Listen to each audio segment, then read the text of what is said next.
প্রিয় বন্ধুগণ, অনেক সুন্দর একটি গ্রামের দৃশ্য আপনাদের আজকে দেখাবো, যা দেখলে মন ছুঁয়ে যাবে আপনাদের।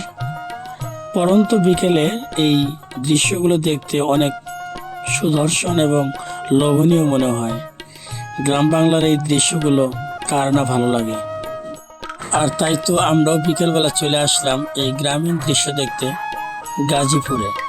হ্যাঁ বন্ধুগণ, এটা গাজীপুর জেলা কাশিমপুর থানা, গ্রাম ধরঞ্জয়খালী। এটা মূলত একটি হাওর অঞ্চলের মতোই, কারণ এখানে কৃষি কাজ হয়। এই নামা জমিগুলোতে ধানের চাষ এবং বিভিন্ন ফসল আবাদি, এখন করলা চাষ হচ্ছে। এবং আমরা দেখতে পাচ্ছি গৃহিণীরা এখানে খোলা তৈরি করতেছে ধান সারার জন্য। এবং সাথে ছোট্ট একটি টং দোকান রয়েছে এখানে। বিকেল টাইমে যারা ঘুরতে আসে দোকানে বসে চায়ের আড্ডায় মেতে যায় আর গ্রামের এই দৃশ্য দেখতে মন কেড়ে নেয়। জমিতে হাঁস তারা আহার খাইতেছে।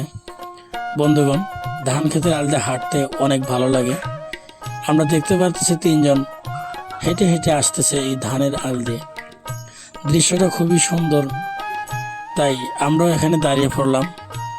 আর হ্যাঁ বন্ধুরা, অবশ্যই গ্রাম ঘুরবেন, গ্রাম দেখবেন, ভালো লাগবে।